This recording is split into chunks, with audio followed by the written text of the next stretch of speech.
Yeah, I knew that was gonna happen. Dadgummit. Oh no! What happened, Dadgummit? Dadgummit. I knew Oh it. boy! There we Gotta are, go back dude. in There. I didn't. Stream. I didn't check the overlay. Ooh. The overlay. And Ooh, like that's painful. a minute left of the countdown, I was like, "Frick!" I don't know why it resets every time. It always resets to a different screen. Oh well. Well, behind the scenes, dude. Behind the Hey. freaking scenes, dude. We're making it through. I wish you could edit stuff in Streamlabs while you're like, if I click the other screen to work on it, it's gonna go live to it. You know what I'm saying? Well, don't you well, actually, I don't know if it's in Streamlabs, but in OBS, you can do like editor mode or something like that. There probably is. Yeah, there might. There probably is. It is confusing though because it's not easy to tell which screen is the preview and which one is the live. So you could you could activate that mode and start editing your actual live stream, which is the opposite of what that is used Rip. for. But anyway, Friggin' rib, dude. Well, welcome. Cheers. Red Solo Cup, dude. cheers. About 100 of them. Whoa. I actually Frickin' went. rich. I thought it was 50 in a pack, and I just picked it up and threw it in the cart. And we were on the way to check out, and Brianna was like, "Do we really need 100 red Solo cups?" Yeah, that like 10 before the 0 usually means 100. You know, See, you gotta they look for don't the tell you 5. that, You gotta look like for at the the 5 store. before the 0. I know that's it. The 500. I watched a TikTok hack on about that numbers. Hey, good tip. Good tip. Oh yeah, dude. Well, happy Moviga Monday to you and yours and all of our friends joining us live. It's gonna be wild, dude. Oh yeah. It's gonna be absolutely wild, dude. Do we do any pre-show shenanigans or just get into it, dude? Oh no. It's been a slow week in terms of news and Tui. things going on. I don't know. I feel like Tui. we're just like, also like us here in the area, local people dealing with the snow that we got Bruh. over the weekend. It's been kind of crazy. And then no school today for them. Yeah. I like snow. This sounds terrible. When you have kids who want to play in the snow, it's magical until it's not. Yep. And our older kid was waking me up super early on Sunday morning to go play in the snow, only for him to come inside after 10 minutes and be like, "Yeah, too cold." I'm like, "Bro, we could have slept in." And then like I thought it was gonna last longer. And he had like a friend come over and they were playing, and I was like, "All right, you got something to play with. I'm gonna take a nap." And when I woke up from my nap, Haley was like, "It's basically all melted now." And I was like, "Oh, Oh no. sorry about that." Yeah. So we didn't get to Yeah, go the- sledding, but Oh yeah. I got lucky, I think, because like the first day when the snow first started coming down, Arden wanted to go outside and go play in it, but like it just totally turned him off of the idea because there's no snow on the ground, and so he's just getting hit in the face with snowflakes, and he didn't want to go back out into it after. I was nice. like, okay, but it's too cold. We don't have gloves. We don't have wool socks. We're not Oh, yeah, built dude. for stuff like that. So I got some gloves that I've had for forever, and our neighbor taught me the hack of putting the gloves on, and then you put rubber gloves on top, so that your gloves never get wet. Oh, dude, It's that genius. is so genius. It's Gotta love- genius, dude. Gotta love hacks, dude. Yeah. Rubber gloves threw- and 100 cups. I threw like a paint tarp over my windshield because I had a feeling we would have to drive around. Like I'm not able to park in the garage, so I also swiped some snow directly off my car into my cooler. So Nice. there's another hack for you. Dude. At one point I went out because Nathan wanted to play, and like the front yard, the sun rises in our backyard, so there was more snow in the front yard later on in the day. And he was just chasing the snow, and so he was wanting to play in the front yard. I was like, all right, you play. I'm going to sit in the warm car and for a bit. And then we had to have snowball fights. But by the end of it, it was just mulch and grass ball fights. Like, he was just like, snowball! And I could just see all the mulch and grass in it about to hit me in the face. Oy. But, that's life, dude. It is. And we got to get out and play some disc golf yesterday. It was, in hindsight, I don't regret going out to play. But if I knew how cold the temperature said it was going to be, but once again, not really built for that type of cold. Right. What a bundle. Put another layer. What a bundle. Yeah. Well, party time, dude. Yeah, I'm ready. Yeah. I'm just remembering something. Okay. Sometimes things just pop in there. Yeah. All right. Recording. Recording. Check 1 2. Check. Ooh, hold on. Let me do this. Yeah. Check. 1 2 3. All right, dude. 3 2 1. Gorgeous. Perfect. You ever see yourself taking that Lego set out of the box, dude, and putting it together? I'm growing to like how it looks on the bottom. Oh, dude, No, it looks better. there were like I went years without Lego sets to build, and then, not years, but I never really got them, and then somehow I still have 2 in the box that I need to build. Just haven't. I didn't mean to put this one off for so long, and then we went out of town, and Bree got me the Marvel sign, and so I put that together. And while I was doing that, I was sending pictures to you guys, and I sent some pictures to Brooks, just kind of essentially bragging about how great my weekend was. Right. Out of town that day. And Brooks was like, do you have any other big Legos? I want to get one, and we do one together. Have a day like that, have a weekend where we just... And we meant to do that, during the Christmas season. We were going to put on Christmas movies and build big Lego sets together, and it never happened, but I'm just kind of hoping that he'll get something soon and we can have a day like that anyways, and this is the one I would want to do. Nice, dude. But I won't wait forever, Brooks. No, Brooks, get on it, boy. All right, test. I feel like I'm kind of loud. Hold please. Yeah. Test. That's probably better. All right, you ready for this? Yes, sir. All right, here we go. Welcome to the Moviga podcast, where we're talking all things movies, video games, and more. My name is Steven, joined today by Austin. Greetings. And that's it. What? That's freaking it, dude. That's it. That's freaking it, dude. What's up, dude? Nothing much, man. Just enjoying the weather. I love how we have a conversation for an hour before we start, and then we start, and then I say, what's up? And you just have to be come up with something to say and pretend we didn't just talk for an hour. Hey, there you are. Let me shake your hand as a greeting. I'm seeing you just now. For the first time ever in life. We need to record in person again, that's why. I know, dude. Good times, dude. Get some cake. Oh, yeah. Oh, yeah, dude. Dude, we got a wild show tonight.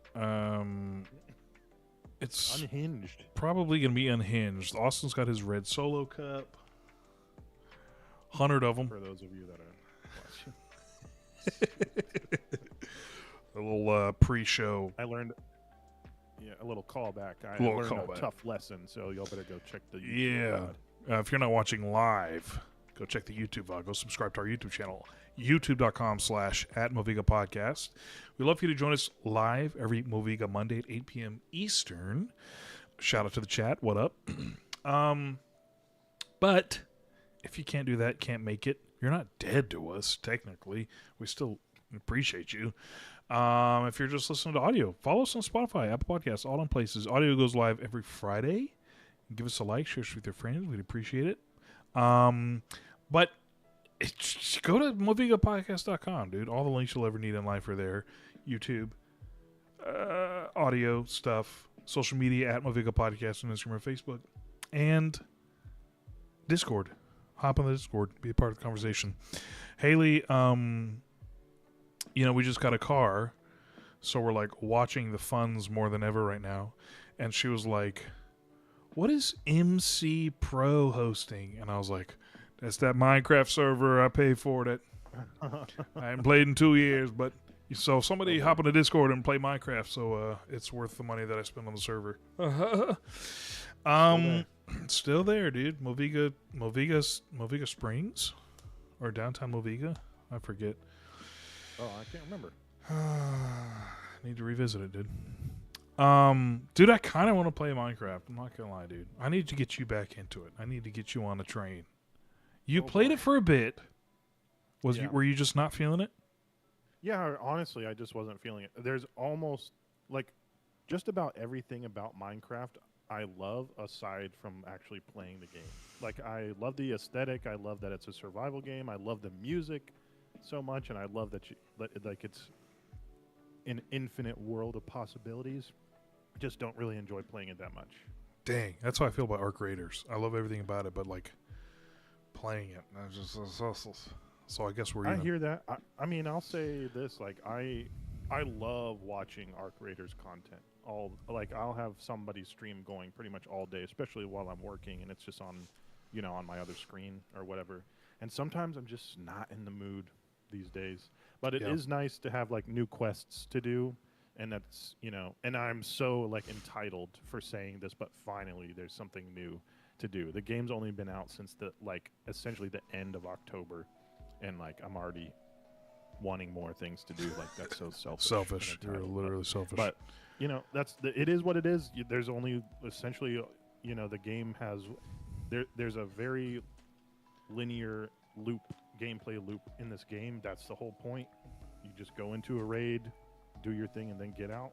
That's all you really do aside from inventory management. But the new stuff has been fun to mess around with. Nice, dude. Yeah. Well, we'll get you back in Minecraft one day, dude. One day, dude. Minecraft. I liked seeing the movie in the theater. That was fun. Oh, dang. I still haven't seen it. Oh, really? Yeah. Has Nathan seen it? Does he have any interest in watching it? No, he ain't seen it. No? He ain't seen Really? it. Oh. Okay. He doesn't know anything about Minecraft, honestly. He hadn't played it before. Wow. Gotcha. Fair enough. Anyway, maybe one day. He likes Mario. We basically play Mario. Or the Lego games. In fact, there was a time where we were playing in here fairly often, and just before we were putting him to bed, he's like, "Dad, how come we never play in there anymore?" And I was like, "Oh man, I'm sorry." We just it's so much easier to just play Mario. The Lego games are fun, but like some of them are just like murky and crowded to look at, and like dude, it's so much easier to explain to a 6-year-old like jump here and get the mushroom to get bigger than oh, you got to turn into a teapot as Mr. Fantastic so that you can pour water on the flowers and then they hit the tree, stuff like that. It's horrible that those games aren't more simple. And speaking of Lego games, like Lego Horizon Adventures, like the Horizon Zero Dawn Lego game is on PlayStation Plus for like premium members right now. So nice. I was like, maybe Arden would like this, so I downloaded it, and it has 2-player, which is cool. And all he wants to do is press triangle to pick people up and throw them into the water. Like, that is all he wants to do in this game. Like, I was like, okay, let's go do a story mission so we can get a golden brick so we can unlock the next thing that we can build in the hub area. And like, it's just too much for him. Like, he'll get distracted. He skips through all the cutscenes and dialogue. Like, he'll just mash to skip through everything. The kind of game that kids are trying to play. Like, he just turned 5, so like he thinks Legos are awesome. And he got a couple for his birthday, which I was happy about because I get to build them. Nice, dude. But yeah, Lego games don't really like. There's some out there that work really well, and the new Batman one that's coming out Dude. looks awesome. It really looks fire. So I'm gonna be on excited it. about that. But yeah, same. But for the most part, like Lego games aren't really for kids that young. It's too confusing. Mm-hmm. Truth. Especially like the Hobbit ones, you have to like craft stuff. I don't remember. I played through the Hobbit ones with him, and sometimes I was like, bro, I don't know what to do here. This is crazy. Yeah. I've literally had to look up puzzles in some of the older Marvel stuff because they're not intuitive. Like they No, don't dude, they don't make any me. sense. But Like Mr. Fantastic quick can't be a aside, teapot. completely unrelated to that, the Stormtrooper helmet on your shelf in the back looks so good. Oh, thank you. So sick. It used to be over here. Okay. And then I don't remember. I just get antsy when I haven't moved things around after a while, and I wanted to put it right there. Anyway, build up that dust collection. Gotta, dude. You gotta do it. All right, dude. Well, no more ado. Should we get rid of all the ado going on right now? And top three. We got a wild show. We got a wild show. We got a wild show, dude. Before we get to it, it's top three time. Jingle, top three jingle. Play, press play. Popcorn Austin, what you been doing, dude? What you been up to? Yeah. Well, I've been a little bit more productive than usual with mixing it up with my top three for this week, and everything's pretty fresh in the mind actually. Because I'll start with let's say Keeper. Watched that. Ooh. Yeah, Keeper, a new folk horror film directed by Oz Perkins, the director of Gretel and Hansel, Longlegs, The Monkey, and I think something else he's attached to coming up soon. Really busy guy since Longlegs came out.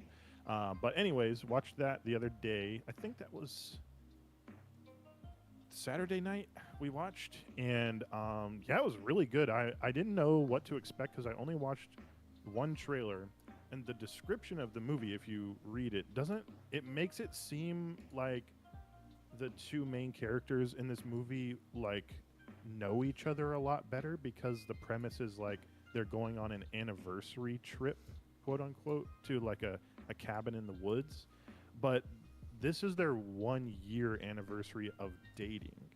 And so they don't like really know each other that well. So that premise like adds a lot of tension to the movie and like the things that take place. And some of it's like a little bit predictable, but visually the movie is really good.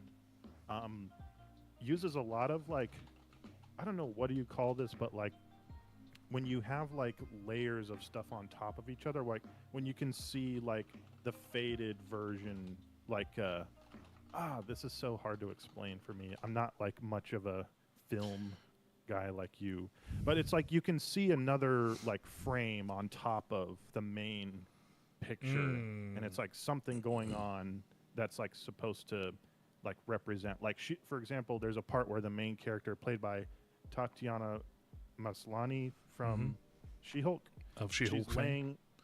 Of She-Hulk fame, famously. She's like laying in the bathtub, and it's just like a headshot of her, and then there's like, you can see it's like superimposed, like the river that's at the bottom of where the cabin property is. It's like washing over her, because there's like a rock that's split, like right lined up where her head is. So like nice, it's dude. superimposed over top of her. There's a lot of like really cool looking shots like that, where it's using stuff that's either in the background or part of the setting, like where this is all taking place, to kind of put into the frame. And how long does it like stand a shot like that? It's more than just a transition? Yeah, more than just a transition. Sometimes it'll like switch between like 2 or 3 different like superimposed shots to do it. It's like pretty interesting stuff. It's kind of meant to, I think, because of what happens like at the end of the first day in the movie, it's supposed to be kind of trippy, if you know what I mean. Mm-hmm. So it definitely gives that vibe when those shots turn up. So I thought that kind of stuff was really well done. If you happen to come Then there's some, across one of those shots, I'd be interested to see it. yeah, absolutely. Yeah, I'm sure Right now, there actually. might be a. Okay, yeah. Let Go me on. just. But there's a few things. There are a few things that are a little bit predictable story wise, which I'm totally fine with. Like they didn't bother me that much, just because like visually the movie was really interesting. Everything looked great, including like the folk horror supernatural element of it was all really creepy and really well designed. Some really cool like practical and costume design work in the movie. Really scary. So don't, if you're not a big fan of horror movies, Pass. I would say not a good one to jump in on.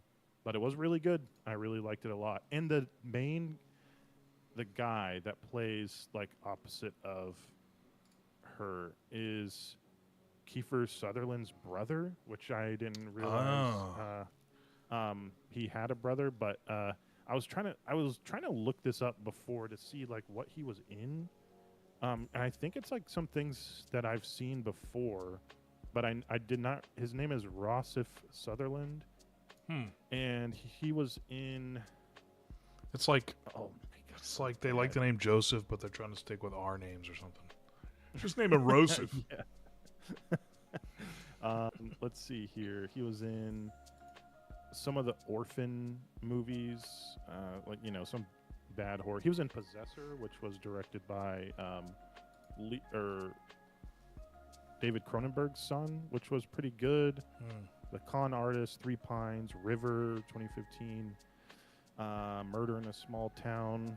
Not really that much, but he was really good in the movie, and I'd never even heard of him before. I had no idea he was Kiefer Sutherland's brother. So, pretty cool. Moving along, I finished Silent Hill F, which I've been playing for a while now. I have been kind of playing it off and on since like Christmas Day. But yeah, I finally finished it, and there were some things like I didn't love about it. I'm a huge fan of Silent Hill 2, especially the remake, and that's kind of been my biggest like partaking in the Silent Hill franchise aside from like the first movie. And Silent Hill 2, the remake totally blew me away. Like an amazing story, probably the best survival horror game ever made. And I knew Silent Hill F was going to be a lot different, a very different protagonist. Obviously, Hinako is a young Japanese girl from like the 1960s is where the setting is, in a tiny little town, but it was good. Like overall, like the story was really good. The gameplay is kind of like, the puzzles are fun to solve, but I don't think Silent Hill is ever gonna like blow anyone away with their combat mechanics or anything like that. So overall, I really like the game for the story and the characters and the ending. I think I heard there's like 5 different endings that you can get, which is typical with Silent Hill games. So I may do a New Game Plus and just kind of try to go through it quickly, like I did with Silent Hill 2. Like once you know where to go and like where puzzle items and stuff like that are, it's really easy to get through everything quickly. But I liked it a lot. I still feel like I'm processing it all. I finished that last night actually, but I did like it. And then to round out the top 3, honestly, probably the best thing I've been watching, and it's so short. It's kind of sad that it's already over. It only took me like a couple of sittings, but Wonder Man on Disney Plus. We just finished that, and I don't know, man. It was just like a really tightly written, like well-paced, full of likable characters, good performances, a awesome premise that just ended in 8 35-minute episodes. Wow. And I know it's such a weird format. I mean, it works really great to keep like a nice fast pace, but I just kind of want more already, because I feel like we got there so quick, And then there was like a part in the second to last episode where it felt like everything could have gone way downhill, and then there was like a major character moment which turned everything around and just kind of wrapped it all up. It felt like a long, like a kind of like a stretched out superhero origin movie, just kind of broken out into 8 30-minute chapters. And I gotta say, like, it's super hard not to root for the main characters in this movie, like, despite their flaws. Like, and Trevor Slattery of, that was the guy who like pretended to be the Mandarin in Iron Man. Good times. Or Iron Man 3, or wait, Iron Man 3, right? Mm-hmm. That Yeah. I'll never forget being in theaters and texting Kyle and being like, Yeah. "Are you as angry as I am?" Yeah. He was great. Ben Kingsley was amazing in this. And yeah, dude, the guy that plays Wonder Man in this, Simon is his name, and he's like, a struggling actor and trying to make his, like, get his name out there, and he like learns a lot about himself, and makes a lot of changes and tries to be a better person and not be so self-centered. But he has like a lot of reasons to be the way that he is, of course. But it's just like, it was all just done really, really well.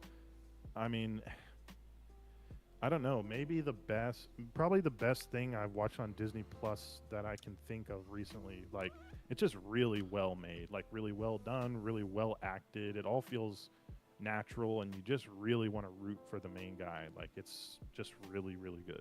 Dang. I liked it a lot. I don't want to spoil anything, so like, I'm just gonna keep saying really. Okay. Over and over. Yeah. But really, it really, was really, great. really. I'm kind of an all or nothing guy, with like a cold turkey all or nothing guy, and really just really, really, like, really all or nothing.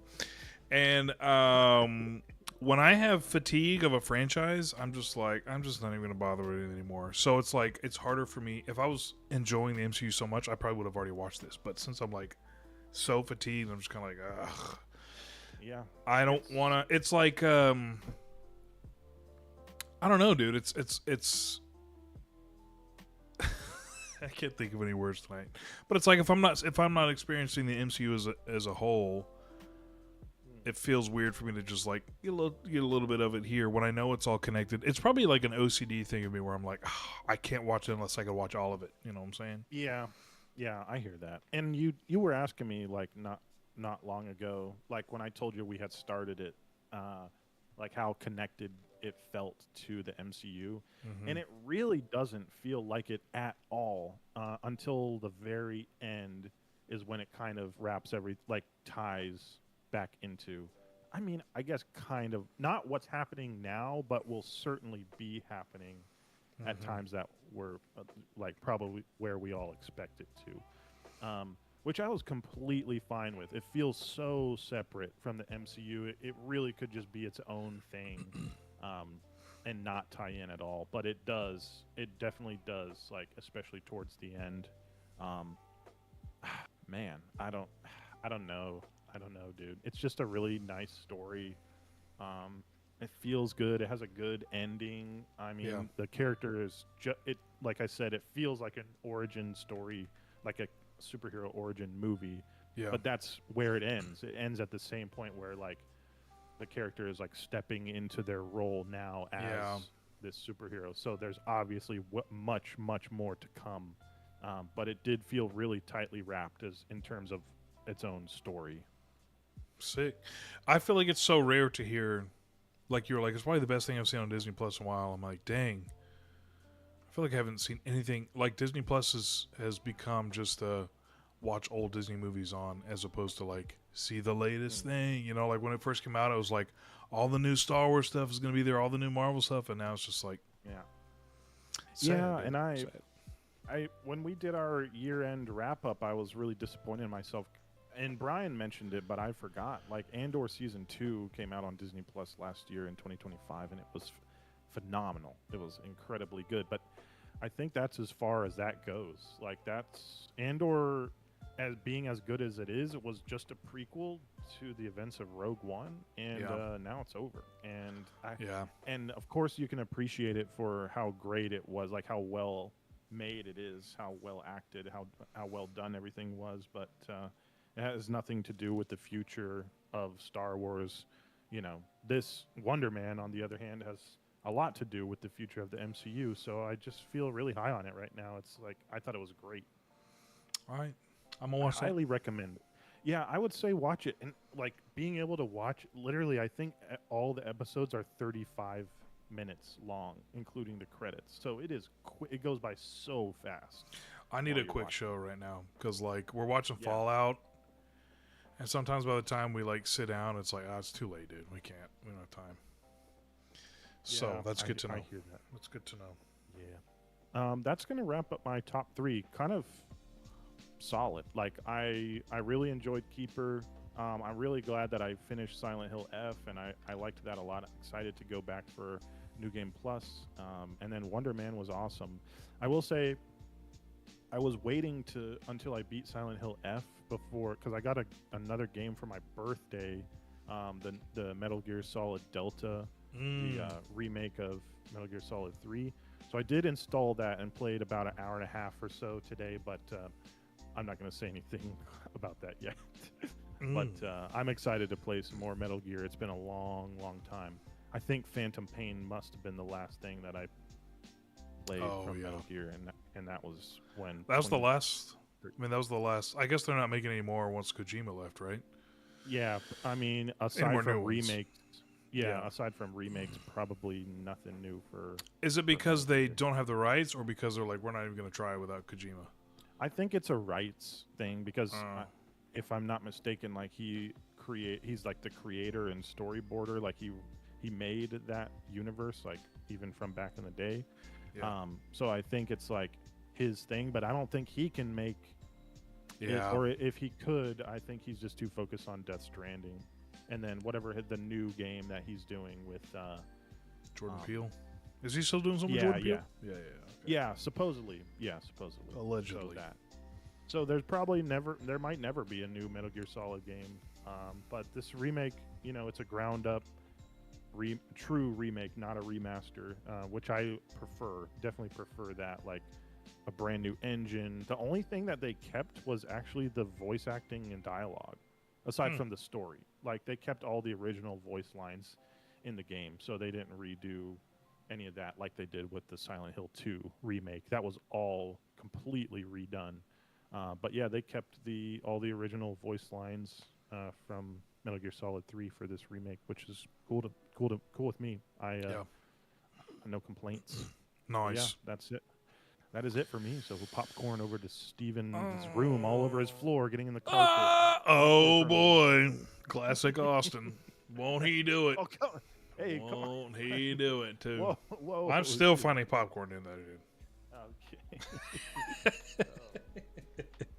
I thought you took care of all that on Christmas Day. No, it's still there. Find a little bronze glass and Austin's popcorn.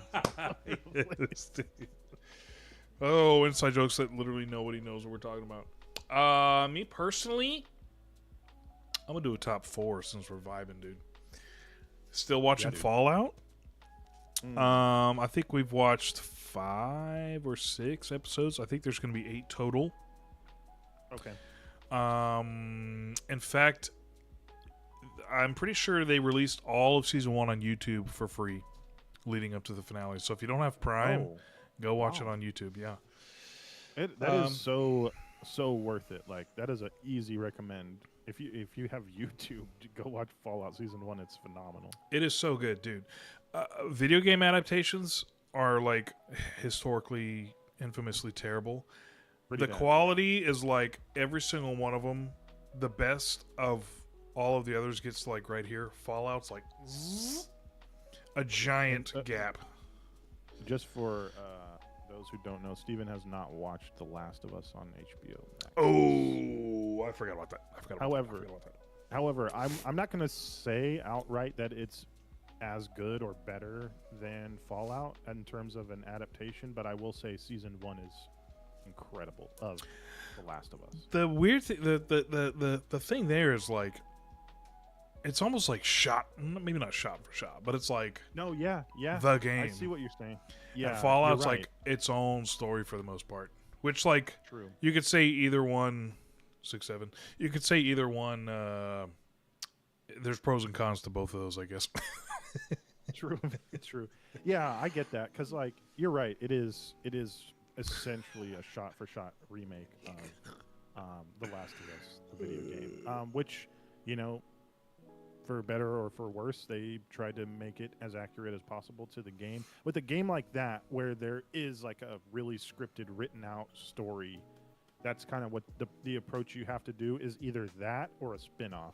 But with Fallout, it's like a game where historically, like famously, the player gets to make most of the choices in the game. There's a premise, and you're set out into the world to accomplish a goal, but you can do it in any way that you want, essentially. So I think Fallout, like being its own thing, is a huge benefit, like a completely the right call, like doing like creating an original story in the universe. Yeah, definitely the right move. Yeah, it's incredible. It's weird. Like everything we've watched of season 2 has been great. But it's kind of one of those things that happens to a lot of shows where when you get 5 episodes into the season that only has 8 episodes, you're kind of like, oh, dang, I feel like not a ton has happened. But at the same time, like, when you're watching the episode, it's like, oh, so much is happening. I don't know. It's weird. I just feel like season 1, everything's just so new, and you're introduced to all this new stuff to where it just feels like, whoa, so much. And then when you get to a season 2 of a show, it's kind of like, it feels like not as much is happening because you've already been introduced to everything. I don't really know. But, so it feels like in that way, maybe a little bit slower, but in terms of story progression, slower, but everything else is still so good. I mean, I've talked about it on every episode lately because that's what we're watching. But yeah, just every character is great. Is Haley watching it with you Yeah, and enjoying it also? she is. She likes it. Nice. Awesome. Maximus, dude, I forget who plays him, but like I will watch anything with him in it. I think he's so good. He's great in the role. He really is, dude. I've only seen episode 1 of season 2 so far. So forgive me, but I do plan on catching up. You gotta, dude. You do not. You gotta. Haley in chat says probably why Steven fell asleep watching it. The episode before this last one, I did, dude. I was getting so tired. And Haley smacks me, dude, when I'm tired, dude. When I'm like falling asleep, it scares the crap out of me. I'm gonna start doing that. Shout out, dude. Yeah, so we're watching that. Super good. What else are we watching? Wingfeather Saga. I've talked about it before. Is that out already, and y'all are just catching up, or like, is that coming out still? I think season 3 is about to come out, and we're on season 2. And my son and I had watched season 1 maybe like a year or 2 ago when he was still kind of young and like not really, what's the word? Comprehending it all and remembering it. Yeah, smart. Back when he was dumb. That's not what I meant at all. So I was like, let's try it again. And because I just, I love like fantasy adventure stuff like Lord of the Rings. And oh my gosh, so much has been happening in season 2 that I'm like, that's Lord of the Rings. That's Lord of the Rings inspired right there. Expired. Oh, inspired. Completely expired by Lord of the Rings. And so it's on the Angel app. Season 1 and the first episode of season 2, I think, are free, and then you have to like pay for it. So right now we've paid for a month. I'm gonna see how much we can watch in a month. But there is kind of a lot on the Angel app that I'm like, dang, I do kind of want to watch this. That like Gabriel and the Guardians show that has James Arnold Taylor in it, and it's kind of like It kind of looks like Yeah. Invincible, like style anime, but it's about like angels. I don't know. The character designs are kind of odd looking to me, but we might try it. Fair enough. So yeah, Wing for the Saga is great. He and I watched it last night because he didn't have to go to school today, so we stayed up a little late. And dude, he was locked into it, and he like gets nervous. Like we're watching it, like people keep almost dying, or in some cases maybe dying. I don't know. And he's like getting so scared, and I'm like, frick, please don't die, this character. I don't know if my son could take it right now. But yeah, he's like locked in. We get to the end of the episode, and he's like, one more, please, just one more. I'm like, I got you, dog. We binging tonight, baby. It's so cute. So yeah, we watched the episodes last night. It's just super fun. So highly recommend. It's awesome. Also on the Angel app, we watched David. About ya boy David of the Bible, David. Of Bible fame. Of Bible fame. Yeah, so this was a show, I think, of like short episodes on the Angel app, called Young David, and maybe it was kind of like a proof of concept while they raised money. I'm not really sure how it goes. On Angel, like I feel like everything's crowdfunded. Like I don't exactly know how that worked, but I know it took them a long time to make this movie. For those of you who don't know, it's called David. It is like Pixar style animation that tells the story of 1st and 2nd Samuel. So like from him being anointed with oil, taking on Goliath, to spoilers, like Saul hunting him, and then a little bit after that. And I think they kind of condense things into a nice tight movie. And with Christian media, it's usually not good. Like you usually kind of give it the benefit of the doubt, like not the best, but it's they tried with what they had, crowdfunded. Yeah. This one is like pretty good. I would say it's still not quite like Disney quality, but like probably the closest since Prince of Egypt. Wow.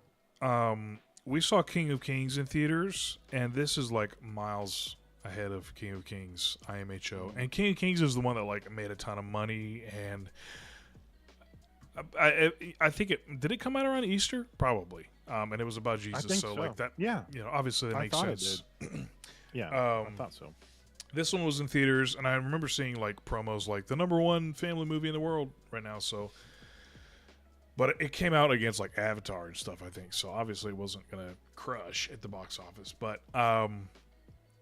yeah, it's I'm watching it, and I'm kind of like things here and there that I'm like, oh, I wish they would have done this, or and it's also like, it's a Bible story, and where a Disney movie can tie a bow around the ending and happily ever after. Most people in the Bible struggled, at the end of their days.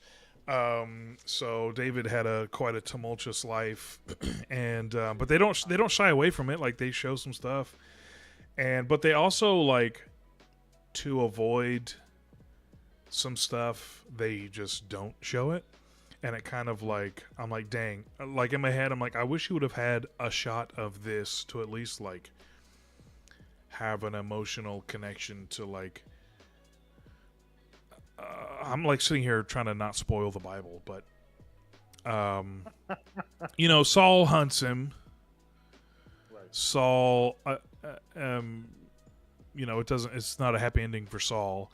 And then like a Disney movie, so like the tension is between David and Saul of like, I treated you like a son and you're going to become king. So he hunts him. And in like a Disney movie, there would either be like a resolution or, I don't know, some kind of like crescendo of an emotional moment. And it kind of doesn't happen because they can't really, they can't fully show like what happens to Saul. And they kind of figure out another way to give like a victorious ending. And it works for the most part, but there are like moments where I'm like, oh dang, I wish they would have like I feel like I can think of ways they could have shown something to give a moment that we would have needed, and they just kind of didn't. All that to say, the animation's great. I feel like a lot of that is because it's kind of like everything looks good in Unreal Engine. It's the like animation, the actual animation, like movements and stuff that are separate the boys from the men. You know what I'm saying? Yeah. The pros from the not as pros, or the highly funded versus the crowd funded. And for the most part, it's great. Sometimes there are like some movements where I'm like, ooh, a little bit of like Netflix original animation.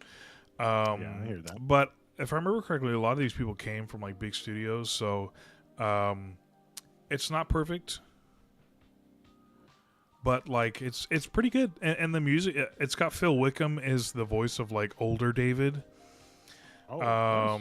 And does the singing. I assume he like helped with the music a lot too, but like I don't know, it's one of those movies where when you watch it the first time, this happens to me a lot with like musicals.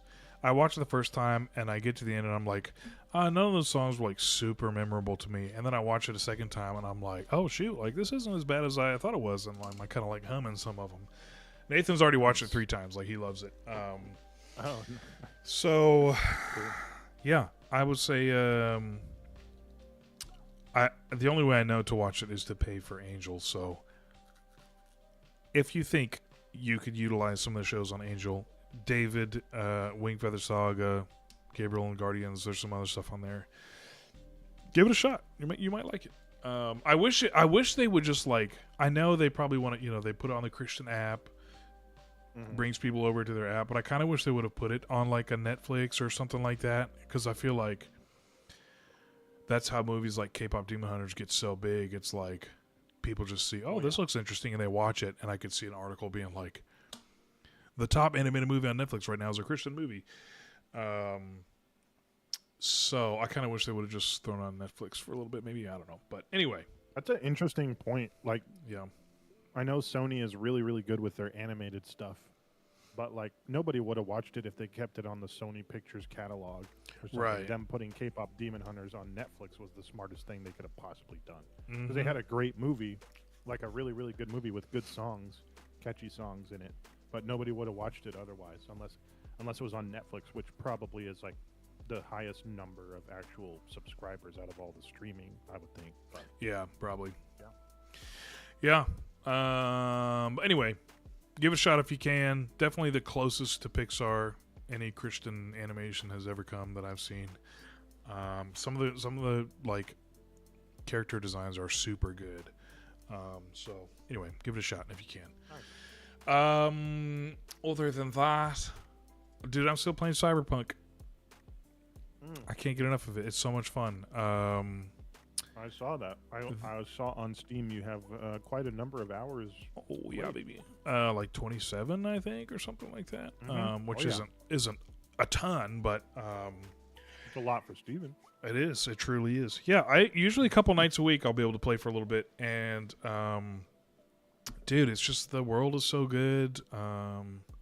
I've talked about it a ton on the show, but yeah, really enjoying it. We'll probably get the DLC at some point, and I know they're working on a sequel. Probably after Witcher 4, going to be kicking that into full gear. So I'm glad that I'm kind of enjoying this one before that starts. Yeah, it's funny going. They mentioned like when they when CD Projekt Red recently showed off the Witcher 4 like demo or whatever, that they said it's not going to be as long between cycles for Witcher releases in terms of their games anymore.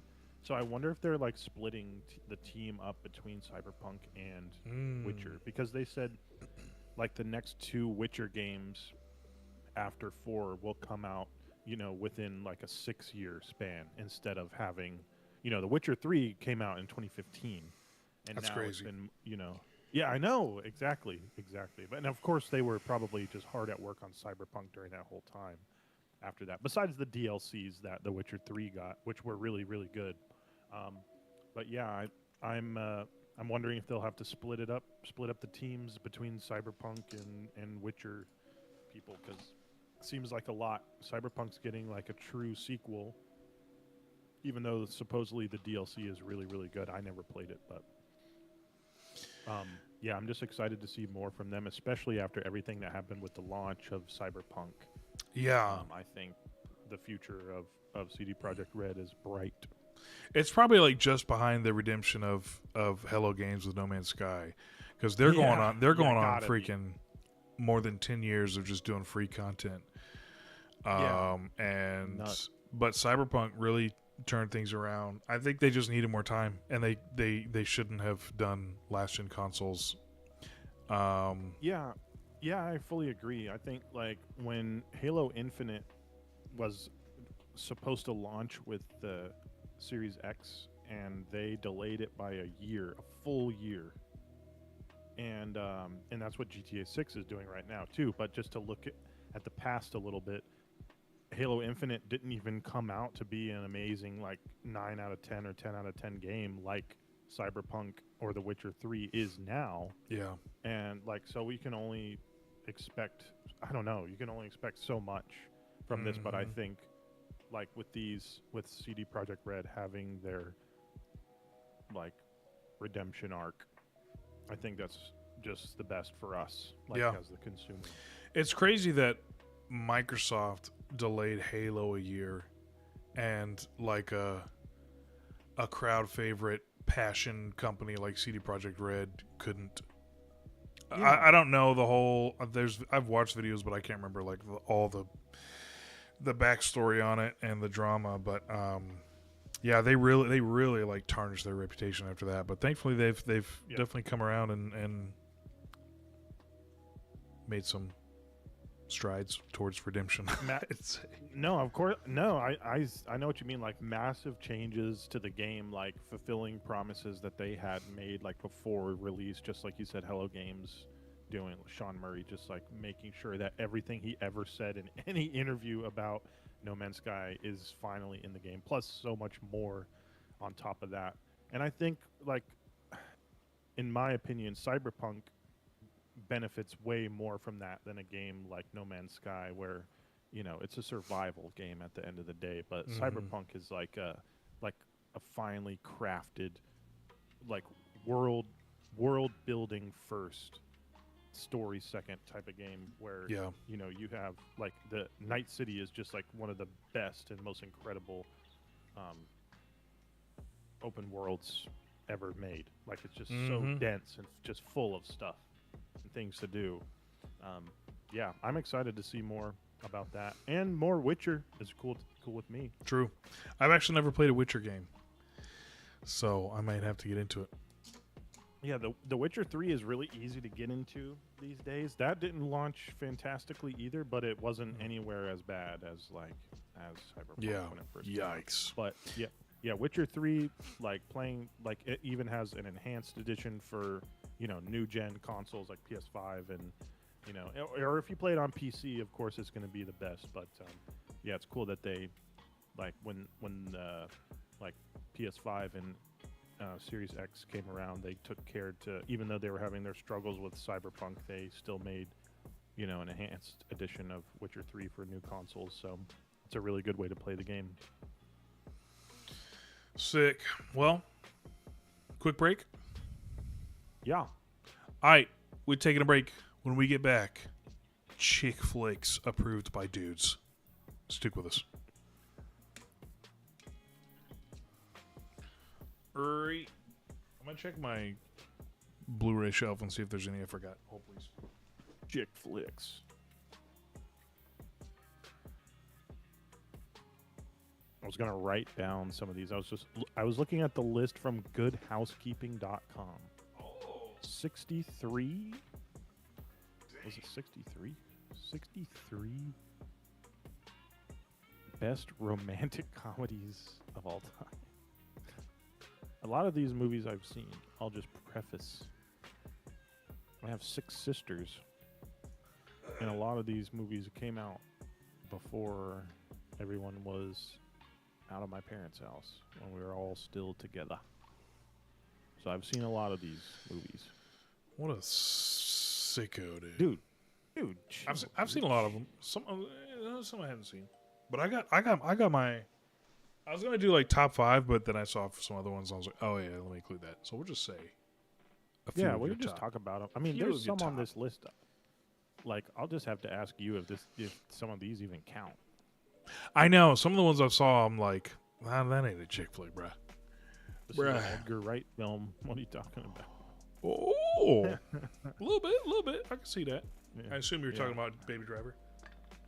Actually, Scott Pilgrim. Oh yeah.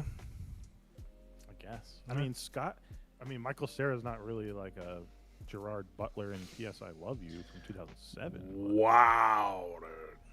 But I'm just saying. I'm just saying. He's somebody's type. That's true. That's a good point, dude. Hey, everybody's somebody's type, dude. You know what? Let me run to the restroom real quick. All right, please do. I'll just sit here.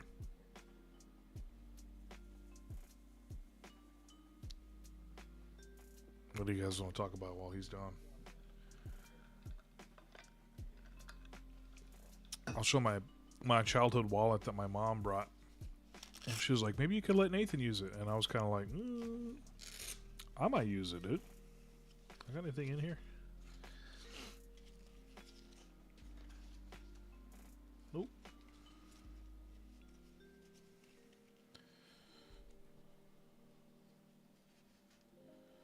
Yoink. Is that dope? Should I use this, dude? Classic Looney Tunes trifold, dude. It's kind of cool. 1990. Bugs. Bugs was my favorite, dude. As I got older, Daffy started becoming my favorite, but Bugs is kind of mean.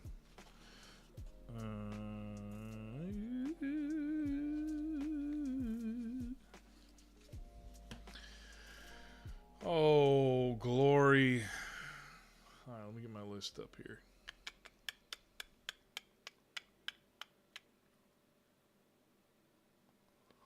Oh. I'm back. Welcome. Heck yeah. We doing this, dude? Whoa. Yeah, dude. We are. Whoa. Did you see Haley say the Coco incident? Oh, yeah, you did. You did. I You did. Dude. Oh, classic, dude. I feel like I think about that every 3 years, and I find the clip. And then 3 years later, I'm like, frick, I got to find the clip again. I need to just put it on a USB key and put it on my wall so I never lose it. Drive. Get it up there, dude. Oh, by the way, the stormtrooper in your case there. Yeah. How the lights right are they lights right Right under here? them? Or is it a reflection? It's a reflection of my PlayStation lights under my TV. Oh my Isn't god! that crazy? It looks so. Yeah, it is because it looks like it's built in, like it's part of like an Yeah. interior of like an Empire ship. Oh shoot, dude! I noticed that too, because it like just randomly is reflecting something. I used to have my record player right here, and it would reflect when I use like colorful lights in this. I was like, Yeah, wow, yeah. reflections, dude. Aren't they wild? Crazy Aren't they wild, dude? composition, framing, photography. Oh You're boy, killing it. You are killing it over there. Sheesh, dude. It is. Oh, I'm gonna open my window real quick. Hold, please. Window, Steven, it's 30 degrees. I'm dying of heat. It's actually 33 degrees in our area. Oh, that's nice, dude. Yeah. Oh, that's nice. That Dude, it is was great. nice. Like the day, I think it was on Saturday when it was snowing, and like,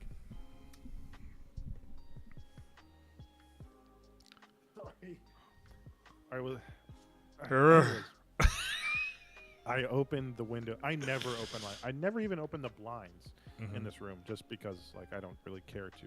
But it was so cool to just like have the blinds up, and I could see the snow coming down in the front yard. I was like, yo, this is so nice. Where was this on Christmas? I know, dude. It's 2 years in a row we've had snow a month after Christmas. A month. Literally a month.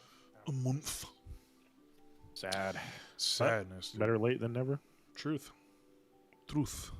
You have spoken truth. And it today. happened on a weekend, so Yes, dude.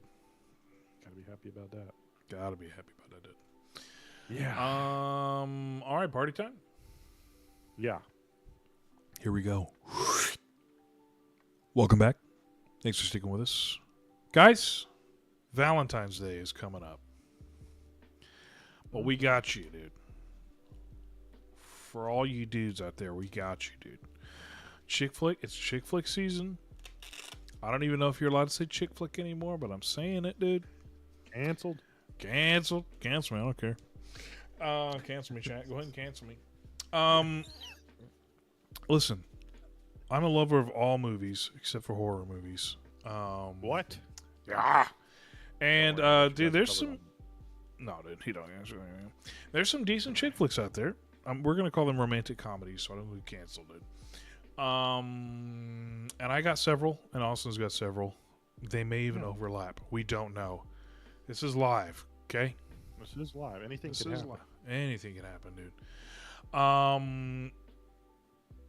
Is it time? Yeah, I'd say why not? Okay, sure. Me too. You want to go first? Or you want me to go first? I mean, I think we should trade off. I think we should go 1 for 1. Truth. You want to go first? Or you want me to go first? I'm gonna go first. Okay. Okay. I'm gonna preface this. And I'm gonna start with my absolute number 1. Whoa. Because I feel like, is this really? And this is my preface. I am on GoodHousekeeping.com. It is a list of Classic. 63 best romantic comedies of all time, and on their list, at number 6, they have a movie called The Princess Bride. Yeah. And if we're talking about romantic comedies, I mean, maybe it is one. I guess it's one. It doesn't feel like that to me, but the story of Wesley. It is a fairy tale love story, Yeah. dude. I would say that one more than some of the ones I saw on the list. I was like, bro, that ain't one. Yeah, it does not count. Does not count. But I would say that yeah. one counts. I think The Princess Bride is just a fantastic movie. I love it so much. It's a classic. I could watch it anytime. I laugh every time. I love the drama of it all. I love the classic nature of the story, especially that it's narrated because it's a story being read to a child. I just think everything about this movie is exactly what it was supposed to be for this kind of movie. And I don't think you could say anything more about one of the classics, and this is one of them. The Princess Bride is a phenomenal movie. I love it. That one is not on my list, dude. Ouch. Listen, I will I'm not a hater. It's just the music, dude. I just can't. Ooh, the It bothers music me, is- dude. Dang, I forgot about how bad. How bad. Well, it's very cheesy, isn't it? Yeah, It's is it digital? it's gotta be, dude. Yeah, it I- sounds bad. I don't know. Was it on purpose? Did they use all the budget on something else? Surely, because it's Maybe so obviously not classic orchestral Yeah. that it had to yeah, be on true. purpose. We recently watched Legend with Tom Cruise and Tim Curry. Oh, And Vangelis of Blade Runner soundtrack fame did the soundtrack in that. I would have preferred something like that over this and Vangelis is a particular style for sure. But I would say his music fit where it was supposed to. But despite, some cheese here and there, Vangelis had his own thing, his own unique style, a recognizable style. This music feels stock and digital, and it kind of sticks out a little bit. yeah. I'm not the only one, apparently. AI. According to AI, it says the score for The Princess Bride is often criticized for sounding dated, cheap, and amateurish because it was recorded almost entirely on a synclavier, an early limited digital synthesizer. While director Rob Yo. Reiner, RIP, requested a traditional orchestral sound, composer Mark Knopfler delivered a synth-heavy score, resulting in a divisive, dreamy soundscape that some find charming and others find jarringly at odds with the film's swashbuckling tone. Get all of that out in one sentence, but Sheesh. yeah, for sure. I mean, it definitely feels like that. It doesn't feel as I don't know. It's not charming like the rest of the movie is. Like can be cheesy at times. The performances, dialogue, character, like overacting, like all of that stuff feels so perfectly executed in its like cheesiness here and there. But the soundtrack is not part of that. It does not feel good. Like, And I'm not proud of the fact that that's literally the only reason I just can't watch it. Like, it just like if it had like John Williams or Howard Shore or somebody like do these classical adventure movie themes or scores, I would probably be way more into it. But dang, it's bad, dude. Yeah, it's not good. But yeah, I mean, if you consider it to be a romantic comedy, The Princess Bride for me would be number one. Okay. I love it. Sorry for poo-pooing all over your... It's great. No. Yeah, it is a great movie. I realize the soundtrack is pretty horrible, but otherwise. Let's hear one of yours. Go all off right. your list. You don't have to go number one, but... No particular order. I am starting with this one because I'm not as sure about it. In terms of like, is it a chick flick? I don't know. La La Land, I would say, is like one of my favorite movies. Yeah, that's definitely... That's got to be a chick flick. Gotta be, right? I think so. So, Damien Chazelle directed this movie of Whiplash, First Man, I believe, more recently Babylon, which did not get great reviews. I don't remember. I haven't seen it. I actually haven't. This is the only Damien Chazelle movie I've seen.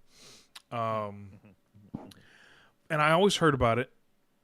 And Haley and I finally sat down to watch it, and like from the get-go, I was into this movie. Like every single song is so good. The opening being like I'm a sucker for one take sequences, dude, and it's a one take sequence on the interstate, and everybody's dancing around. Oh my gosh, it's so good, dude.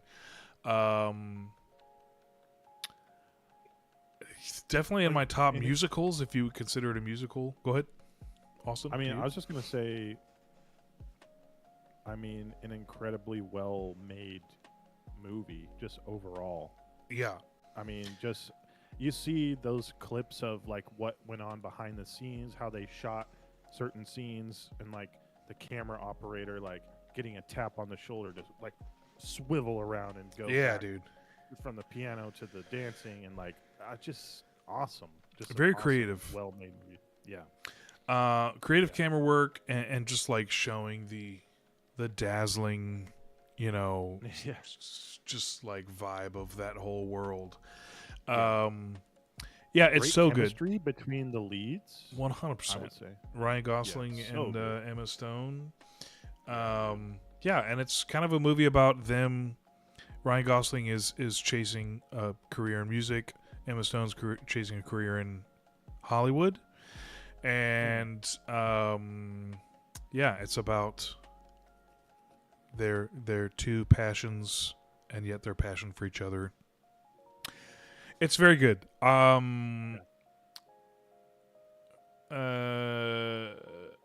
won't say anything. I don't want to spoil anything. It's very good. Amazing soundtrack. It's a recommend. It's a highly recommend. I don't watch it. I've actually only seen it once or twice, and I would probably watch it every day if it wasn't for. I don't love how it ends. That's all I'll say. I don't love how it ends. It's probably the right call. That's kind of like the way it is sometimes. Like I know this is how a movie should end, but I don't enjoy it. So it's hard for me to watch it over and over again. I hear that. But, dude, it's so good. It's so good. I 100% recommend that. That's probably the top of my list. Nice. We just out the gate with number ones. Yeah. Why not? Why not, dude? I'm gonna hop around so we don't say the same movie. All right. Oh. Because we can list 10 different great romantic comedies. I think. True, in one dude. night. Well, if we have So the same, if some of them overlap, that's fine. Are you saying you don't want to yeah. overlap at all? I don't actually, because I think we can talk about 10 different movies. Whoa. I think we can do it. Okay. I think we can do it. But I will go with my next one, and is this debatable? I think might be the second most debatable one on this list. It is Groundhog Day. Oh. Uh, Yeah. It's on here. Goodhousekeeping.com. It's in the top. It's in the. It's top on the records, 35. dude. It's canon. It's canon as a chick flick. It's officially a chick flick. Bill Murray isn't exactly like the heartthrob type that you would think of. How dare being you? traditionally good looking. How I'm dare just you? saying. No, I know everybody has a type. He's somebody's type.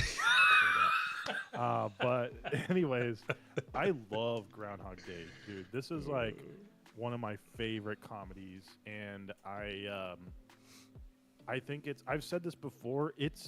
Groundhog Day is the best version of Groundhog Day, and the reason for that, like the reason I say that is because there's a lot of movies or episodes of TV shows that do the Groundhog Day thing where someone wakes up, like X-Files is Monday, where Mulder wakes up and he's experiencing his Monday over and over until he figures out what to do. And then there's Window of Opportunity from Stargate SG-1. Dude, we should have done best to episodes. Celebrate Groundhog Day. We should have done Groundhog Day movies. Best Groundhog Day movie. Let's pivot real quick, guys. Give us like 60 minutes to pivot. And I absolutely adore Monday from X-Files. I adore Window of Opportunity from Stargate SG-1, but I think Groundhog Day is just the best use of the repeating window of time story or like plot device. It's just done so perfectly to the point where it's like like in your head you're like, when you watch these things you're thinking like, oh, I if I was in that I would have done this. But in Groundhog Day, he does everything right. Like he does everything that you would think, oh, I would have done that too, and he figures it all out, and it ends so perfectly. And yeah, Groundhog Day, if it's a chick flick / romantic comedy, it's in the top 5. It's in there, top dude. 5. That movie's got Groundhog some Day, like dude. heartbreaking moments, dude. When he tries so hard to save that one dude. Oh my gosh, hard stuff to watch, dude. Yeah. It's also kind of. It feels. It's not a Christmas movie, but it feels like a Christmas movie because there's so much snow. Dude, You gotta watch it around the holidays. True. Because we live in the South. We don't ever get snow. Yeah, snow equals Christmas. Okay. I'm gonna piggyback off of that. Stick with the groundhog trend, and I'm gonna say 51st Dates. Oh, dude, you can't even argue that's a chick flick, 100%. 100%, dude. That's a romantic comedy. Definitely, I'm not the giantest of Adam Sandler fans. I would say like a small percentage of his movies I like. Kind of the same with Will Ferrell, honestly. But I think the actor, the person, Will Ferrell and Adam Sandler are super talented. But a lot of the movies I don't love. Adam Sandler, 51st Dates is the best IMHO, and it's always been one of my favorite chick flicks, if you will, romantic comedies, rom-coms. Yeah, it's got like a good blend of drama and like heartfelt stuff with just super funny, all the Rob Schneider stuff. Sean Astin being in there. Oh yeah, dang. And yeah, it's like it takes place on Hawaii. Obviously, like it's nice to look at. And great setting. Yeah, dude. I honestly don't even have a ton to say about this movie. It's just super good, funny. It's not overly Adam Sandler humor, where in a lot of his movies he's just he's not. Yeah. Other than like a few moments it pops out. Sure. So it's great. It's good stuff, dude. Peanut butter cup. Yes. I kind of love the ending, if I'm being honest. I Yeah. kind of love it. Yeah. You like it? You like the ending? I don't really know how else. Mm-hmm. They kind of like tease that it could have ended. They allude to potential for a different ending, Yeah. Yeah. without spoiling it, and then it, yeah. But I think it's fine. It's good. You Yeah. know, a little bit later in life, it might be get tougher and tougher, but, but yeah, it's good. I like the movie a lot. That's one of the movies I had on my PSP. Had a UMD of it. Oh, hey. I would enjoy dude, that. If you had one of those, you were balling. 100%, dude. The amount of times I watched Casino Royale on my PSP, I'm not even Gosh, proud that of is it. such a 2005, 2006, whatever year. That is so mid It's, 2000s. That's what they call me, dude. Mr. Mid 2000s over here, dude. Oh, all right. Popcorn Austin. Okay. Man, I'm gonna go with like a more traditional one, and maybe I just like this one because of nostalgia. But hear me out on this, guys. Okay. The Wedding Planner. Yeah. Is it all right? I mean, I feel like it's a pretty good movie. It's been a while for me, but I'm a McConaughey fan. Yeah. Same. Early I didn't McConaughey. know- He gets a little too meta McConaughey in his older years. But back in the day when it was like he was only a chick flick guy. Mhm. I mean, I don't know. I'm He not was gonna kind of hate. the best. He was kind of the best one. He was kind of the was, dude. best chick flick Best of guy. the best. And The best I of know the best of this the movie, best. like, it probably doesn't have like great reviews or anything, but it's just a really memorable one for me. And I watched it a lot as a kid. There's a special place in my heart for The Wedding Planner, and I just like that one a lot. I couldn't talk about, like, if we're making a list of rom-coms, I can't not mention The Wedding Planner. That was always like my favorite one when I was younger. And again, like, I grew up with 6 sisters, so I watched a lot of movies like this, a lot of chick flicks, of course. Yeah, so I whatever. got to see a lot. But yeah, I mean, I think I remember like watching that and thinking of like how bad I felt for the other guy, but in the end it's like the guy that she was supposed to marry, and like she wasn't even supposed to meet this other guy. Like that all happened by accident, whatever. And then it just ended up working out, and the right people met each other and fell in love, despite their differences. Yeah. Yeah. I think it's good. J-Lo had a couple good. J-Lo had a few good rom-coms on Yeah. Show, dude. Yeah. Had a I'm good, thinking what I'm adding to my Anaconda. list right now. Anaconda, dude. Hey, Anaconda's great. Made in Manhattan, I remember being fairly Yeah, decent. dude. Oh yeah, man, that's a good one. I'm adding one to my list right now. Do it. Well done. Okay, I'll jump. I'll stay on the J-Lo train, dude. Monster-in-Law. You ever see Monster-in-Law? Oh, dude, it's just been a little while. Wait, hold on a second. Hold on a second, dude. Pretty funny. Jane Fonda, Wanda Sykes. Yeah. The leading man, I have no idea who he is or what he's done since then. Wait, is Monster-in-Law not on GoodHousekeeping.com? Oh shoot, I can't say it then. I got to take it back. If it's not canon, if it's not Good Nice. Housekeeping canon, the Good Housekeeping universe. man. It's good stuff, dude. So basically, J-Lo is like a dog walker temp, like, doesn't have a steady job, kind of like, if I'm remembering correctly, runs into this guy, they fall in love, and then it's time to meet Mommy, played by Jane Fonda, who no one is good enough for her baby, and she and J-Lo are kind of like, cat and mousing the whole movie, just like pranking each other one after another, and Wanda Sykes is there to just like call Jane Fonda an idiot all the time. They actually like had a reunion recently, as in like they saw each other on the red carpet. But yeah, it's pretty funny, dude. I mean, yeah, the hijinks, the shenanigans are a fun watch. So Would recommend. Nice. Popcorn Austin. All right. Let's.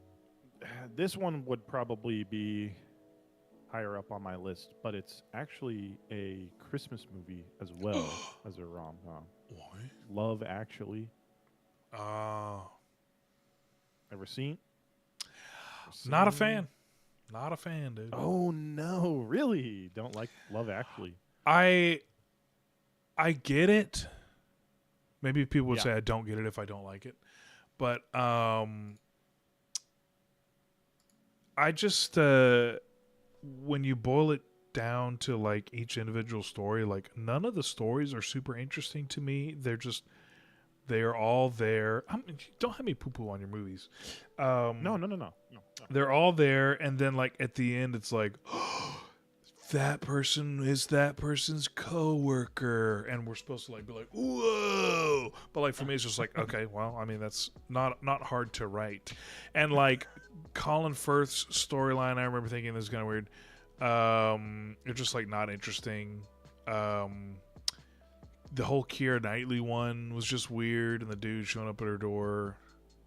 I don't know, dude. Just like a lot of the storylines, I was just like, I don't really care for this, and then it ended. And the only one that was like interesting to me was the Alan Rickman one, and then that one was just like, well, frick. But it's like a classic, it's a classic. It's a classic Christmas movie. Kinda. I think what first like drew me to that movie was I saw the Rowan Atkinson scene, and I was like, yo, this is gold right here. And then I watch it, and that's his only scene. Oh yeah. Do I like this movie so much because of the cast? Like, it's an absolutely insane cast, right? Yeah, I mean, Alan Rickman, Emma Thompson, Hugh Grant, Colin Firth, Keira Knightley, dude, Rowan Atkinson, Martin Freeman. Oh, the Martin Freeman Liam stuff was Neeson. weird too, dude. Liam Neeson. Oh, a little bit weird. Yeah. This isn't one I'm gonna watch all the time. Like, I would watch Princess Bride all the time. I watch Groundhog Day any day, but I like this one. I like Love Actually. I think it's really good. It's a classic. It is. It is a classic. Popcorn. Popcorn me? Me personally, let's stick on the McConaughey train, dude. Yeah. How to Lose a Guy in 10 Days. Oh man, It's good stuff, dude. Kate Hudson. Is that a classic? It's a classic. God, it feels like a classic, dude. Yeah, These are all canon classics, dude. Good housekeeping. Dude, Kate Hudson and Matthew McConaughey are just like the perfect, like shot for shot, like they just complete each other. The chemistry. If you don't, it's a cool concept. If you don't know anything about the movie, Kate Hudson writes for a magazine, and she has to write an article about how to lose a guy in 10 days. It's kind of like a what not to do. So like she's trying to find somebody to date and do all the things wrong that you shouldn't do in order for the guy to break up with you. Well, the people that like pick the guy for her, somehow they know about an agreement that Matthew McConaughey has made on he can make anyone fall in love with him. So they're like, we want you to do it with that guy. So he's trying to keep her and make her fall in love with him, and she's trying to like doing everything in her power to make him break up with her. And shenanigans, dude. Shenanigans ensue. Yeah. And maybe they do really fall in love in the end. I'm not going to spoil it for you, dude. But it's pretty funny. It's got, I want to say, Adam Goldberg. Is that his name? Yeah. From Saved by Ryan? Yeah. And Reno 911 guy. I can't remember his name. They're like Matthew McConaughey's buds. And your girl, Agatha from Agatha All Along is in it. Catherine Hahn. Hahn. She's in it. And yeah, it's just like a classic 90s, mid 2000s. Kind of a classic, dude. Kind of is. It's a good time. Recommend. Yes. Popcorn Good Austin. one. Thank you. All right, I think this would be my fifth one if we're doing top five. But real quick, I think this is a good one to round it out if we're stopping at five. But Crazy Stupid Love. Never seen it. Oh no, dude! Never seen I it. Is think that Steve Carell, Ryan Gosling? Yeah. Okay. Yeah, dude, it is another Ryan Gosling, Emma Stone Uh, chick flick, or if you will, rom com. Steve Carell is amazing in this. So the premise, a middle-aged husband's life changes dramatically when his wife asks him for a divorce. He seeks to rediscover his manhood with the help of a newfound friend, Jacob, learning to pick up girls at bars. And I feel like around this time, like I think this movie came out in like 2011, 2010, 2011, something like that. I feel like this is when people were realizing that Steve Carell has a handsome face, and like when he's dressed well and has the right haircut, like he is actually like decent looking. And okay, awesome, chill. okay, yeah, everybody's got a type, I guess. But then of course Ryan Gosling, more like traditionally good-looking character, like takes him under his wing and like is teaching him like how to get back into the dating scene again, of course. And then it ends up being like the girl that Jacob likes is actually the daughter of Steve Carell in the movie. And so they're going through this whole thing where he's like totally changing his lifestyle, his look, his wardrobe, like everything about him.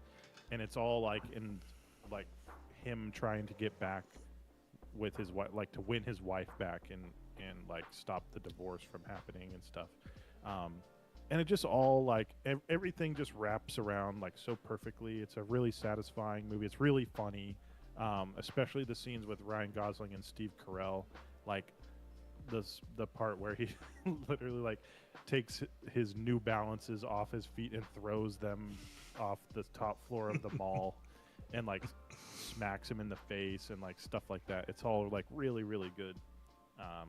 Comedy bits. Like Crazy Stupid Love is a really good, fun movie. And then, of course, once again, Emma Stone and Ryan Gosling have great chemistry together, too. And Ryan Gosling is a funny guy. Like, his comedic timing is really, really good. I feel like he's more known for his looks. People know he's funny now that he's been in so much. But, of course, like, he's just really funny, actually. And, of course, Steve Carell is, Truth. Handsome. one of the funniest. Handsome. Right. Somebody's Handsome. type. But yeah, Crazy Stupid Love, dude. You should watch it. I think you would like this one. All right, I'm gonna put that on my list. I'm gonna watch it. Let's stay on the Ryan Gosling train, dude. Look, all these segues, dude. Segue central around here, dude. It's almost like this was all planned out. You can't talk about chick flicks without a little bit of Nicholas Sparks in there, dude. You can't. All right, let's hear it. Dude, back in the No, day, I'm just kidding.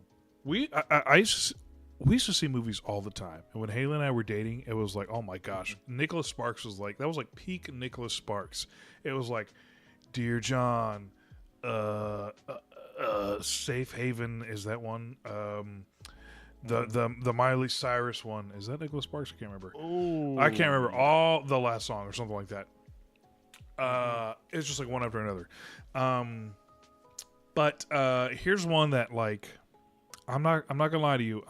It's not fun. It's not a fun watch. You're not gonna be cracking up.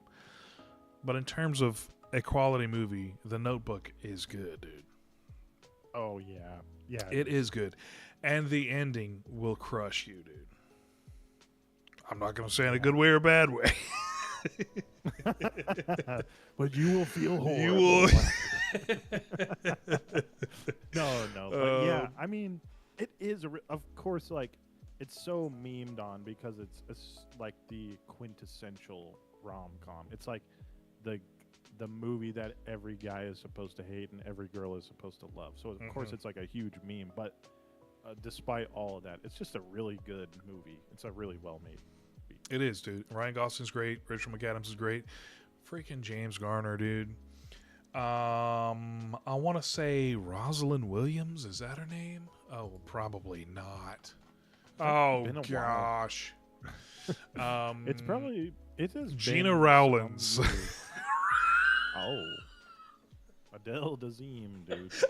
It's been a while since I've seen The Notebook, but Oh my gosh, dude! Can I tell you a Steven's on story? it tonight. Yeah, Can I yeah, tell you a story? I yeah. saw The Notebook with my mom, my aunt, and my grandma. and, s- and saying that out loud. Oh my god. That is not- Oh my! Saying it out loud is so sad. I'm telling you, Oh dude. my- Back in the day, that's what my family did. We just saw movies, and Okay. there's some scenes in that movie where I was like, I don't want to be here with my grandma right now, dude. Um, but that was when my grandma Wow. was. This isn't funny, but whatever. That was when my grandma was much older in life, and she could not control her bowels, and she pooped all over the bathroom. And my mom, God bless her, and my aunt had to clean it up. So I'm just sitting in there by myself watching The Notebook. And they gave us shout out. They gave us free tickets to come back because they knew it was hard on my mom and my aunt. So that's my Notebook story, dude.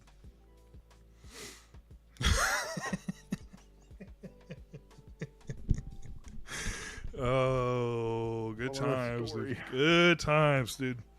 Anyway, the movie, it's good. The movie's good, dude. Did I derail us with that, dude? A little bit. Gina Rowlands. Wow. You got me with the Adele Dazeem. Dadgummit. Listen, Hello? James Garner. Your grandma and your no, got me. Oh, I thought you were gonna say something like the girl I was dating before Haley. My mom, my aunt, and my grandma.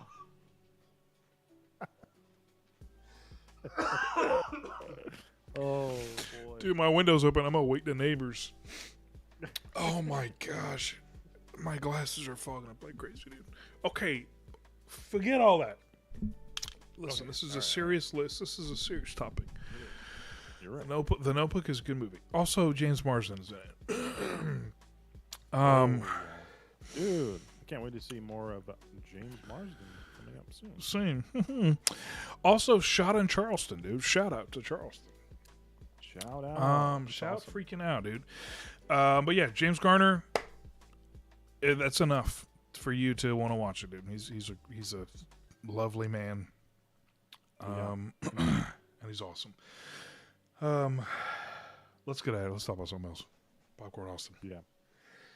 Well, I don't really have, honestly, I don't really have any other ones that like immediately come to mind. But as I'm looking at this list, it might be a little controversial, but it's on here, dude. Good Were we House, supposed to Good do House 10 Mom. each?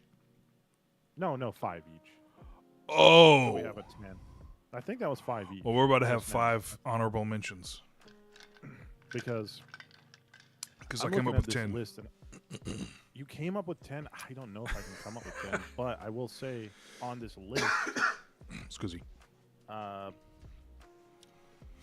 what is Scott Pilgrim versus the World is on here, and I mean, it took me as a massive fan of Edgar Wright. Like I love basically everything he's ever done. I waited so long to watch Scott Pilgrim because I used to be a big Michael Cera hater. So I had essentially no Not your interest type. in watching the movie. yeah, exactly. There's someone out there for everyone, but True. for me, it's not. It wasn't Michael Cera at the Yikes. time. But Brianna eventually convinced me to watch Scott Pilgrim because she knew how good it was, and Brie Larson as like the singer of the band, like doing that Black Sheep song, like how good that was. Brandon Routh as like the bass player in that movie, and Kieran Culkin being like his best friend, and then of course MEW as Ramona Flowers, like big time shout out. Mary Elizabeth Winstead, massive shout out. Mew. Yeah. That's a thing, Yes. right? Yes. But anyways, yeah, just like such a fun movie with some really like creative shots and special effects. Also, Chris Evans isn't Chris Evans in this movie too? I'm pretty sure. He is, dude. One of Yeah. the ex-boyfriends. Yeah, The one of the shot ex- the shot of Kieran Culkin like saying no, he's not here, and he like jumps through the window behind him. That's my favorite shot of the just movie. left. I It's I so good. I watched that movie later in life and wasn't as obsessed with it as most people. I need to give it another shot because I Yeah. do like Edgar Wright. But dude, that shot got me, dude. Quite. I Funny. mean, there's a lot of Edgar Wright like I love the Three Flavors Cornetto trilogy, like with Shaun of the Dead, Hot Fuzz, and World's End, and those were pretty much the only ones I had really watched. I didn't see Baby Driver when it first came out. It took me a while to see that one. Loved that movie. We watched that together, right? We sure did, dude. Steve? What?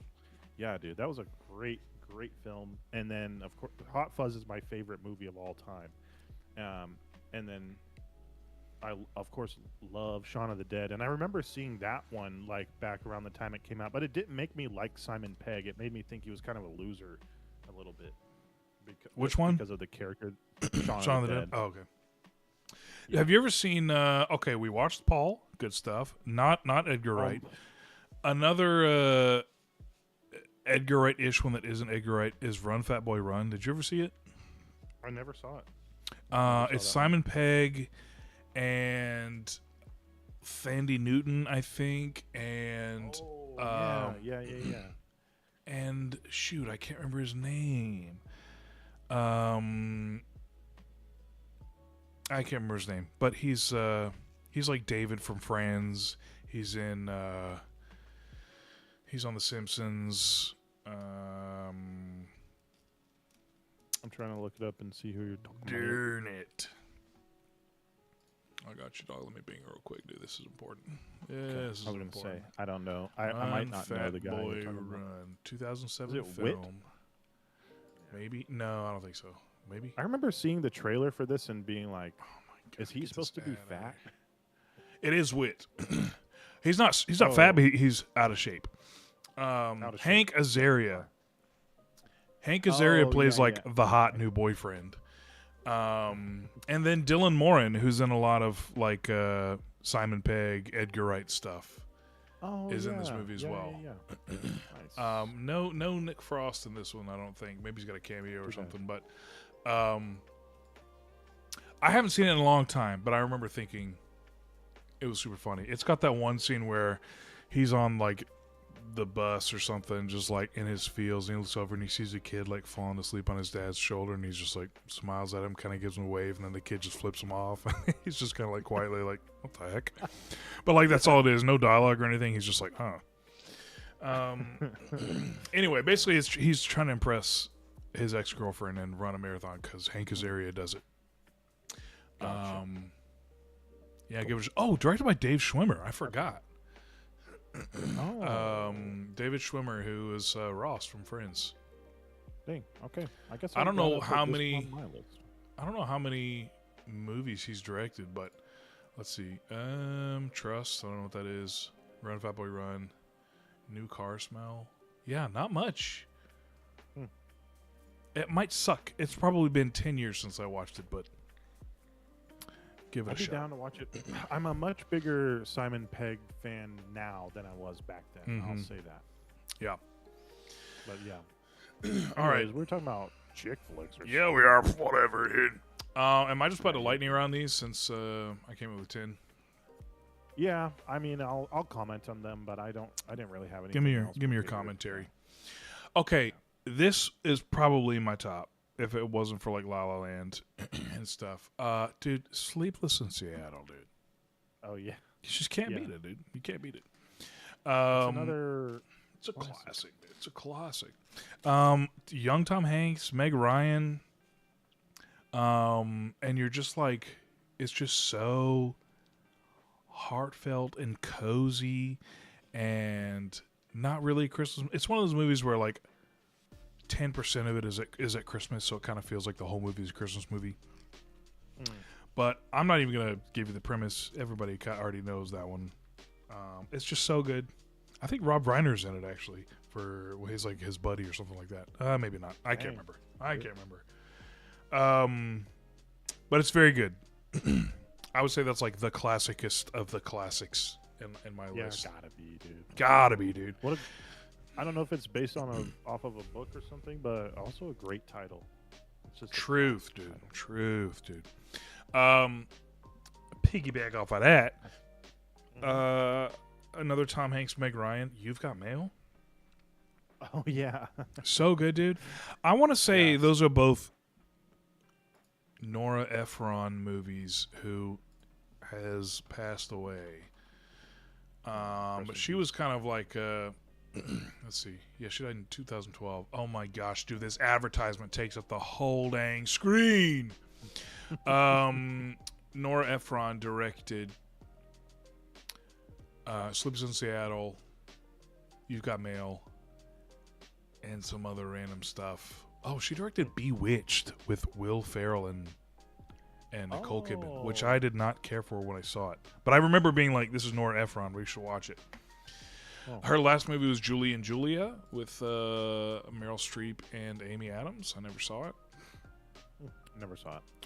But anyway, You've Got Mail and Sleepless in Seattle. Super good. If she were to have made one more Tom Hanks, Meg Ryan, that would be like her Cornetto trilogy for sure. It's movies that have an interesting premise that I'm always down for. I think How to Lose a Guy in 10 Days has a cool premise. You've Got Mail is like they're pen pals, and it's like perfect. When was that one made? Perfectly. That's 1998. Perfect 90s movie because it's all about email, and they're like, flirting over email, and that's when You've Got Mail was like on all the commercials and everything. Yeah. So it's good stuff. Steve Zahn is in it.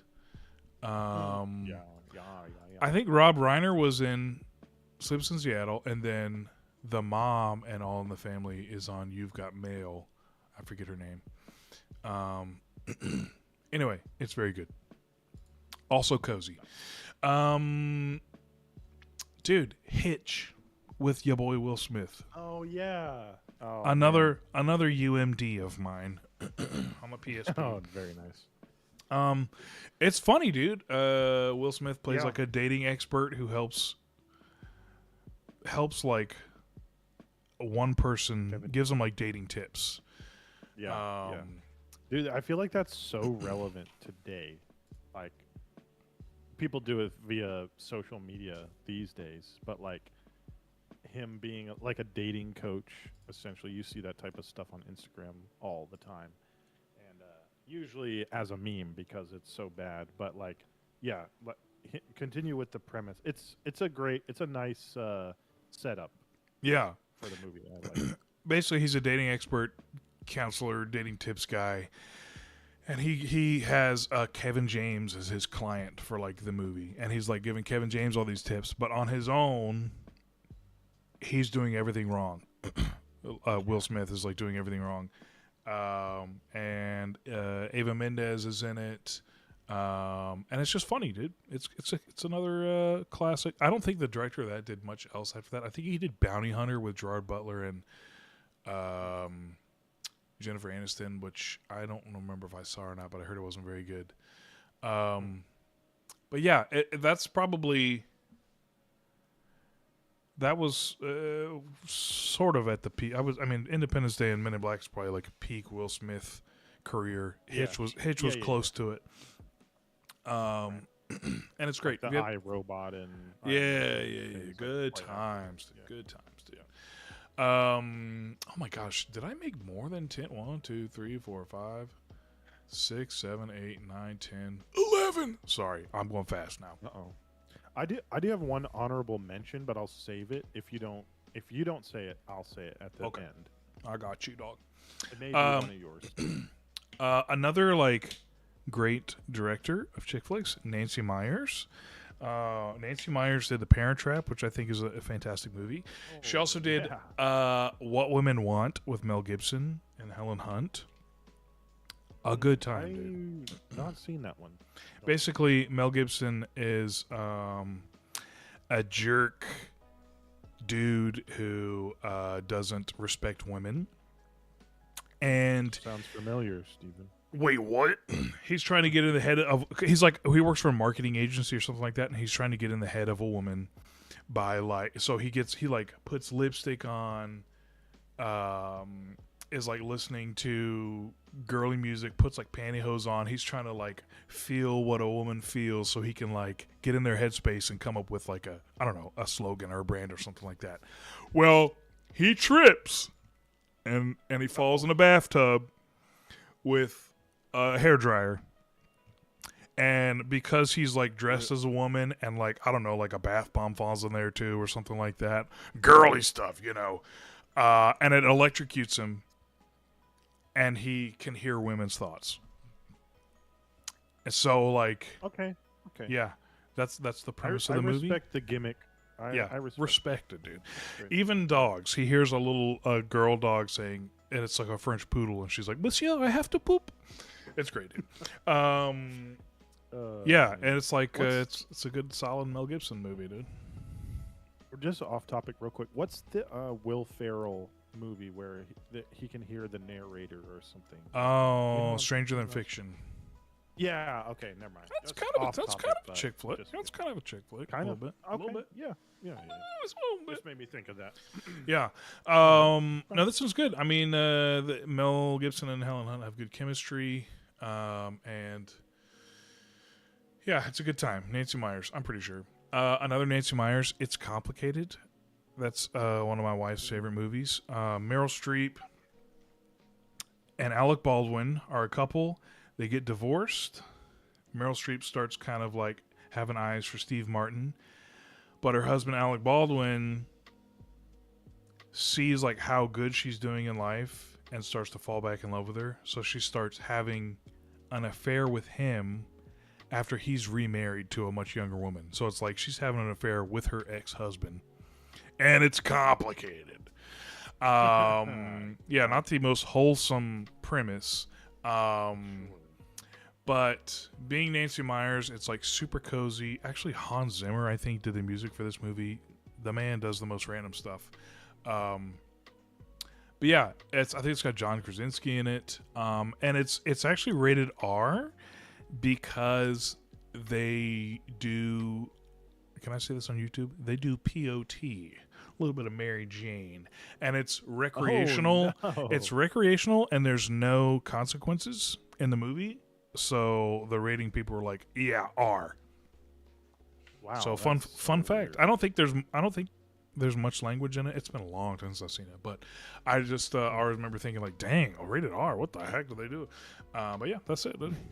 And Steve Martin's in it. He's not like goofy, Three Amigos Steve Martin in this one. He's more like chill. But did you ever see Bringing Down the House with Steve Martin and Queen Latifah? Oh yeah. Yep. Dude, classic, dude. That one just popped back into my memory. Classic, dude.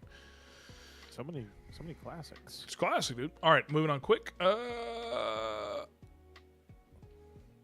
Maybe I only have one more. Classic. Okay. My Big Fat Greek Wedding. Oh yeah, it's been too long since I've seen it to comment. Classic. I remember liking it a lot. Yeah, dude. There are a few movies that I remember my dad, like me being afraid he was going to die laughing so hard. And that was one of, like, we were watching the DVD. We watched the DVD over and over again. We all loved it so much. I forget her name. The main character.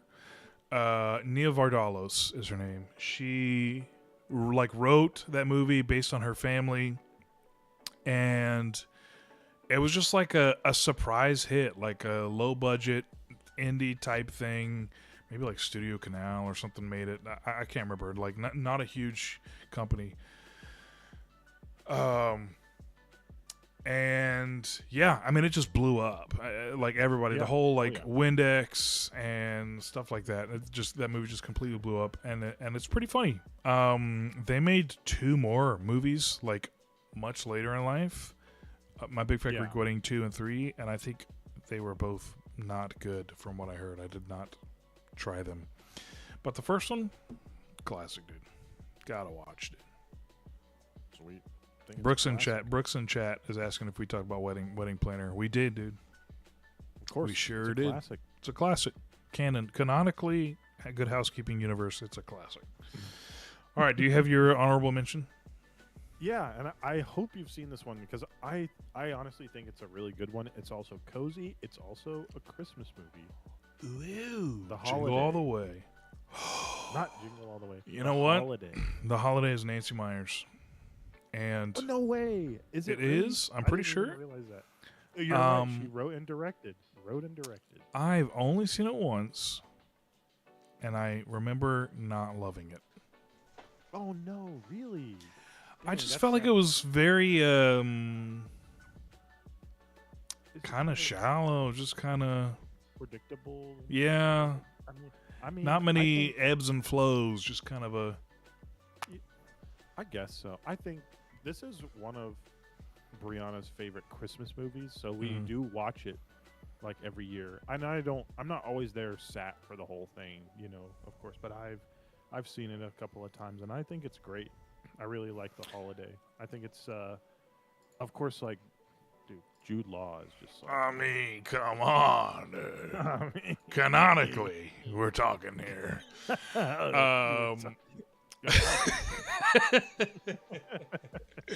Who did the music? Is this did Hans Zimmer freaking also do this music? Because it's got some banger tracks. IMHO. really? There's Why one is that's that? like it is Hans Zimmer, dude. Nancy Myers as And Hans Zimmer? friggin' Hans Zimmer, the duo you never expected, but they're champions. Champions. Now you realize you need them. Yeah. Yeah, Cameron Diaz, Kate Winslet, Jude Law, Jack Black. Solid cast. Solid, dude. Solid rom-com holiday, the holiday cast. So, dude, I feel like the common thread here is daggone Nancy Myers, dude. Yeah, okay. I think you might be right. So, Which I never put that together, but I think you may be correct, sir. Private Benjamin, I've never seen, but I've heard of it. Father the Bride, she did the screenplay for. Hold on, where's the director? That's what matters, dude. Oh, she hasn't directed much. The Parent Trap is her first. That's her directorial debut. That's insane, dude. That is quite an undertaking. IMHO. The Parent Trap is a classic, dude. Canonically, she did The Parent Trap, What Women Want, Something's Gotta Give with Jack Black and Diane Keaton. The Holiday, It's Complicated. The Intern, which I did not see. What? Did you see it? Wait, time out. Hold on. Okay. A second. Okay. Oh, from 2015? No. Okay. No, Okay. never mind. I'm What were you I was thinking? You were thinking of some something else. terrible horror movie, probably. Yeah.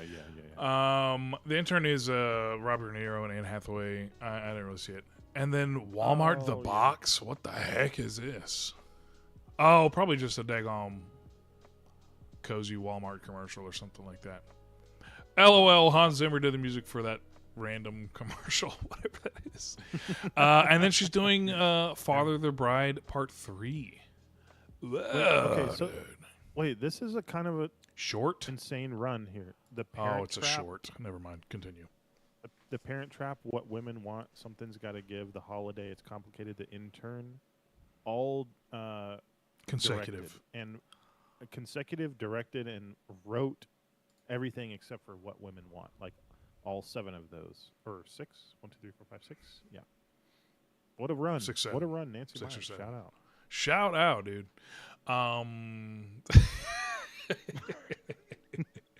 Yeah, dude. I mean, my favorite of hers is The Parent Trap. I'm standing on 10 toes in and standing on business. The Parent Trap is a dope movie, dude. Classic.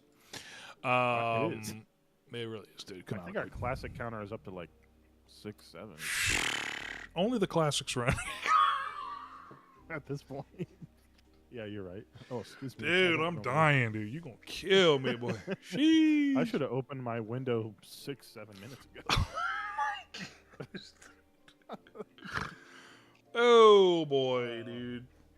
That's enough. Dude, with the PS5 and the PC in this room, it's like 6, 7 degrees hotter than normal.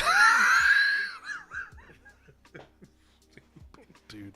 Stupid, dude. Holy All right, cow. I'm All right. I'm done. All right. There you have it, folks. There's our list of rom-coms that are actually very good. There's your Valentine's. There's your Happy Valentine's Day. There's probably some we missed. You know, maybe we'll do a redux. We'll do a director's cut next year.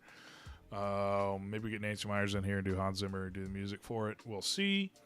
Shout out. But there you have it.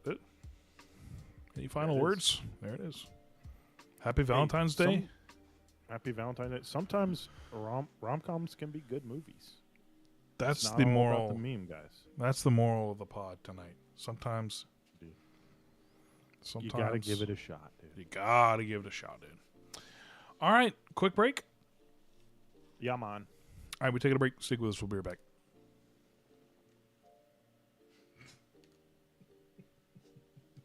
Quiet. Oh, Quiet. Brooks. It's a canon event, dude.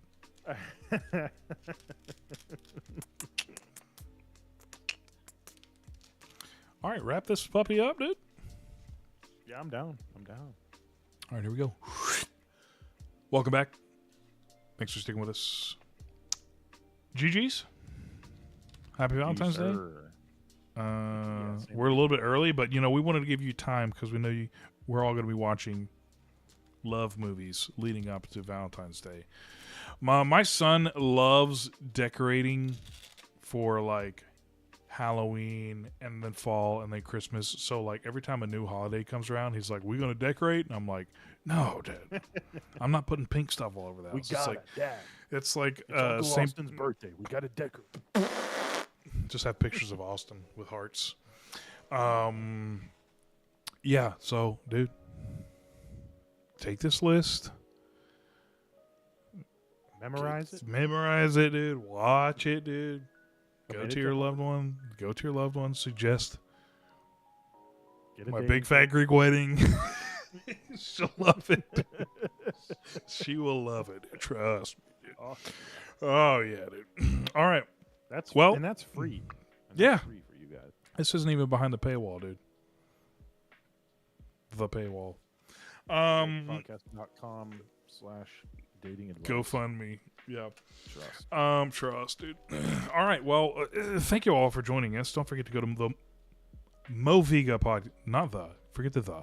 Go to movigapodcast.com for all the links you'll ever need in life. Hop on our Discord. Party with us. Follow us on social media at Moviga Podcast on Instagram or Facebook. Follow us wherever you listen to podcasts, Apple Podcasts, Spotify, all them places. Audio goes live every Friday, but we'd love for you to join us live every Moviga Monday at 8 p.m. Eastern over at youtube.com/@MovigaPodcast. Subscribe, ring the bell so you get notified when we post or go live. We mostly go live right now. And follow us on Twitch, twitch.tv/Moviga. Oh, yeah. Or Moviga Podcast. I can't remember. I think it's just Moviga. Streaming there every now and then. Streamed a little bit of Arc Raiders this past weekend on a snow day. Yes, sir.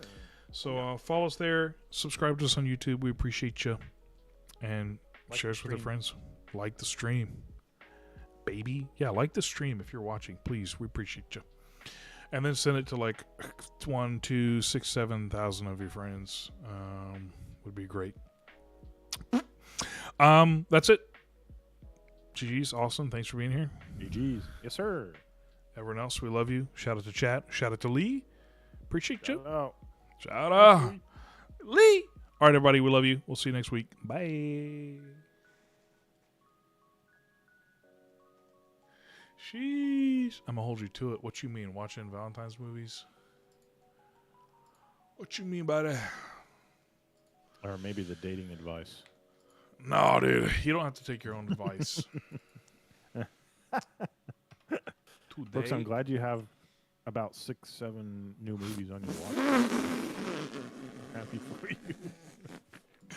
Oh, dude. Brooks, don't lie. You've already seen all the chick flicks. Don't even lie. Yeah, bro. you're watching one right now, probably, dude. I bet you got my big fat Greek wedding on your screen right now. I bet Dude. you're watching Hitch right now, bro. I bet you're watching Yeah, I bet you're Sleepless watching. in Seattle on one screen. Yeah. Yeah, we know you watching- do. specifically the Martin Freeman part of Love Actually, on repeat on your other screen. And you're Martin. and you're watching The Notebook with Steven's aunt, mother, and grandma on your screen. Oh, yeah. dude, I just got lightheaded. That took all of my air out. I can't believe. I don't think you've ever told me that before, and I can't. Yeah. Believe. I can't believe. The cheap theater, dude, gave us free tickets to come see it again. The One poop theater was a you don't wanna problem. go back. Grandma Dude, I'm R.I.P. so The poop was a problem, dude. Let me Dang, tell I'm you. so Let me tell you sorry something. about that. Let me tell you something. I know that's in my future too. I'm sure it's already a problem, to be honest with you. All right. Sorry. Shout out. I'm You're just laughing laughing, at you. dude. You're laughing. I'm laughing at you. No. No. All right. GG's. GG's, brother. Is that it, brother? How do we say goodbye?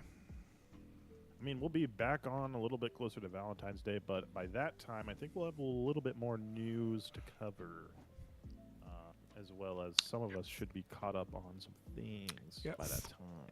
Yes. Maybe I will have watched Wonder Man, at least some of it by then. I mean, it's a quick watch. Like I said, it's only 8 episodes, and they're all 35 minutes each. Goes by quick, man. I want to watch the Game of Thrones spinoff too. What's it called again? Night and the something. Oh, I haven't watched that yet, but I also want to watch that. I want to watch it. I think it's about 3 or 4 episodes in at this point. Night of the Seven Kingdoms. That's what it is, dude. Oh yeah. Lit. All right. Well, everyone, thanks for hanging out. Have a happy Valentine's Day in 2 weeks, even though we're going to see you again before then.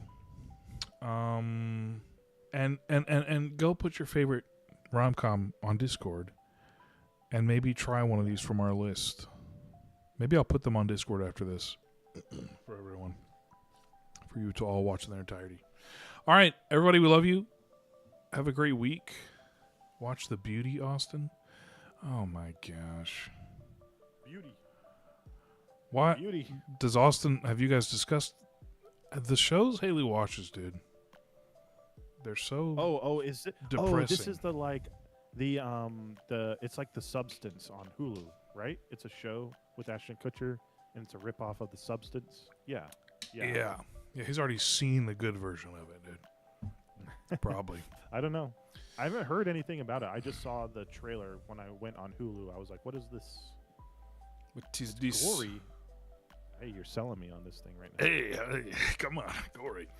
Love some gore, dude. Hey, come on, what are you doing? There's a type out there for everyone. Don't call me Al Gore for nothing. Am I right, dude?